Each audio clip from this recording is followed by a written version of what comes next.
All right, welcome back into the Sports Source. This segment brought to you by Madisonville Marine. Right now they're closed for their holiday break, reopening on Monday, January 4th. 2021 will be their 45th year in business, providing the biggest selection of boats, best prices, and A1 customer service in the whole state of Tennessee. There is no better place to buy a boat. Bob Hodge, you can attest, correct? Yes, I can. Enjoyed his boat from Madisonville Marine. You can too. Get down there and see the folks at Madisonville Marine, Highway 411 North. Where else but Madisonville? All right. Last week on this show, I said to expect roster churn. I thought you'd have more than people might think. J.T. Shrout announced he was going into the, well, he didn't announce, he went into the transfer portal. Austin Pope went into the transfer portal. I think there are going to be some more that go into the portal. I would keep an eye on Ty Chandler. We'll see. But I just had a feeling this was going to be a little bit more of a shakeup than people might anticipate. Jimmy, you had an interesting stat before the show. We were talking about Tennessee and players in the transfer portal. Yeah, since the start of the year, Tennessee's had 13 into the transfer portal. That leads the SEC. There was one team that had 12, a couple of them maybe at 10 or 11, and then there was one team that had 0 in the transfer portal since the start of the year. But Tennessee's had 13. That's a lot. That's, yeah, a lot of metaphors there that you could tie that to in terms of sinking ships and rats and such and such. The offensive line coach, Will Friend, looks like he's on his way to South Carolina. Nothing official has been announced to my knowledge on either end, but it's coming.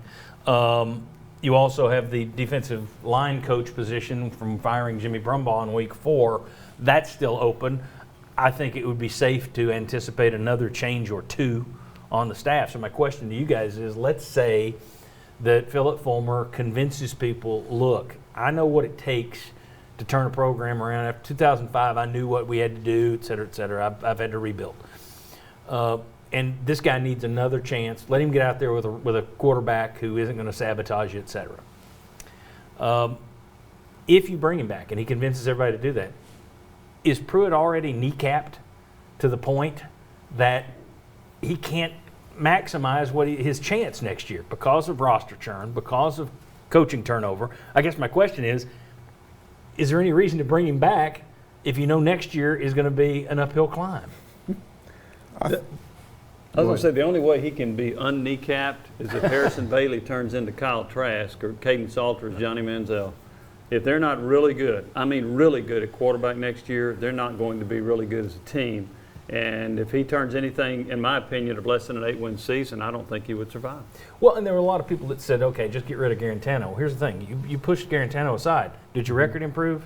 Did your team improve any? Not really. You beat a Vanderbilt team that had a female playing for it. That's how down they were in the rosters. Now, I'll get an email from somebody, I got one a couple of weeks ago, for mentioning there's a female on the team. Apparently that's not an attack. That's showing usually a female isn't on the team unless your COVID numbers are there. But the point is, you changed your quarterback. And the big, it's all on Garantano belief went out the window. It wasn't all on Garantano because you still got whipped. Thoughts, Josh, Bob, on Pruitt's chances next year if you bring him back? Is he already too handicapped to? No, I think he can survive if you bring him back. And Jimmy said he needs to go 8-4.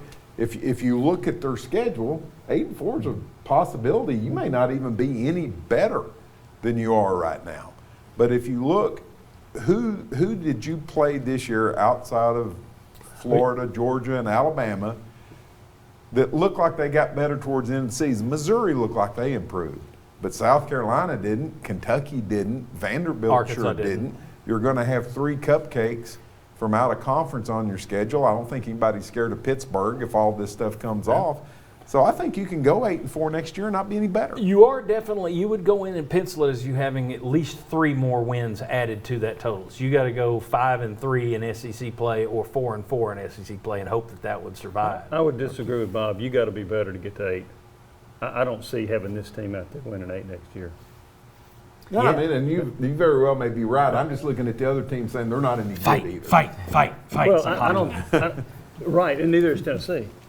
You know, I'm getting back to this. If you don't get better quarterback play, you're not going to win 8 games. Yeah. Well, I mean there's something to be said for that. Yeah. But I think a mediocre team, a team that people really wouldn't be happy with, could still win 8. You know, I just don't think that's too. Do I think they will? No, I don't. But they could. Yeah. because just of the mediocrity of their schedule. Josh? Yeah, I totally agree with Bob. The schedule should be manageable to where 8 should be like a minimum for year 4 with the program development that we've spent so much time talking about where it is at this point. But you're going to have to score points still, and that's why I think this team has to be better. And if it is, the schedule then becomes manageable. So it's quarterback play, but it's the offense overall. One of your, quote, cupcakes probably on the schedule in the SEC is Ole Miss and Lane Kiffin, and they're going to score points. Yep. And if you can't score points and you lose to So Lane that's my Kiffin. 4th loss. Yeah, it could be.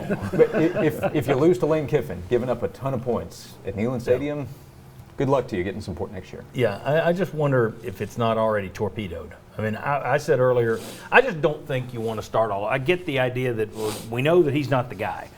I don't know that because I would have never in a million years bet last year that he'd go on an 8-game winning streak. I didn't see that coming.